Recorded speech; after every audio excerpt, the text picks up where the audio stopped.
3, 4. I'm a loser, baby, so why don't you kill me? I get it, man. I totally get it. When I first heard that Scott Pilgrim vs. the World was getting slaughtered at the box office, I thought, how can Scott Pilgrim vs. the World not be hugely successful? And now that I've seen the movie, I get it. I totally get it. Now don't get me wrong, I liked the movie, but I can understand why the regular movie audiences would be turned off from it. There is this sheen of artificiality, this glossy cover of kitsch, or whatever you want to call it, that envelops this movie and its story, and it cuts off the access to the movie's heart, because Scott Pilgrim vs. the World does have a heart.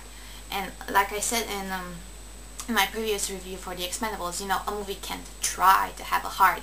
It either has it or it doesn't. Well, Scott Pilgrim does have it, but there's so much stuff in it to distract your attention and to make you forget what the movie is actually about. Perfect example of this. Anywhere you see this movie listed, you know, you can check it on IMDb, you can check it on the trailer page on Apple, it's always listed as genres action, adventure, comedy. Where's the fucking romance, man? Okay? It's a romantic comedy for dudes. Okay? It's 500 Days of Summer with ass-kicking and gaming metaphors. But nowhere is it listed like that. And something about the movie itself that I think could very well put off audiences is the fact that, you know, it's bad enough that they cast Michael Cera in the lead role, who you could argue that he's a one-note actor, but every actor in this movie turns into a Michael Cera. It's like they're all doing Michael Cera impersonations, because they all have this monotone, expressionless way of delivering their lines, like there's absolutely no emotion in them and they just don't care.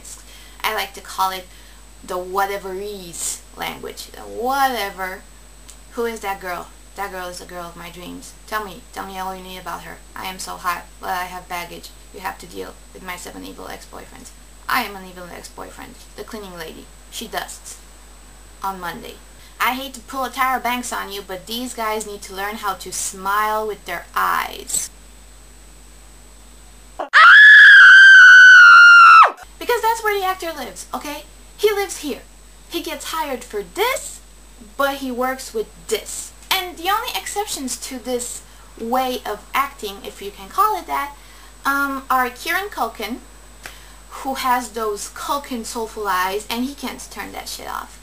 And the girl who played Scott Pilgrim's first girlfriend, the Asian chick, who really, for every little bit of emotion that these characters were not showing, she made up in full. I can't really be too pissed off by that, because even though it's kind of a creepy stylistic choice, it really ties very well into what I was saying earlier about Scott Pilgrim vs. the World being the quintessential rom-com for dudes. Because dudes see no point in getting emotional about stuff. Okay, there's no point.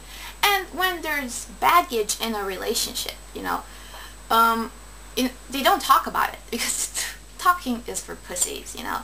When there's baggage in a relationship and there are issues in there, what would a guy like to do? Beat the shit out of it. And that's what makes Scott Pilgrim vs. the World so brilliant. It's a peek inside the male psyche of the 21st century in everything that deals with love and relationships. But it has superpowers, and it has gaming metaphors, and it has pop culture references. You're getting very distracted. That's what it's actually about. It's about a guy going after a girl, building up his self-esteem to the point where at the end of the movie he is so cool and he's so self-reliable, he doesn't need that girl anymore. And right at that point, girls are gonna start fighting over him. Of course, girls are gonna be fighting over him. Super. As we say in Romania, super. And you may think right now that I'm being condescending, or that I think that Scott Pilgrim vs. the World is sexist. I don't think it's any more sexist than When in Rome or The Backup Plan or whatever crappy comedy came out this year, crappy romantic comedy, are sexist towards men. So I'm not accusing anybody of sexism. I genuinely find it fascinating from that point of view. I genuinely believe that it provides insight into how the mind of man works. Okay, they need to be visually stimulated, they are visceral, they need to think in broad action-y terms, even when it comes to something like relationships. And I really think that because of that, girls, do you believe in love? Because I got something to say about it. And it goes a little something like this. Go see Scott Pilgrim.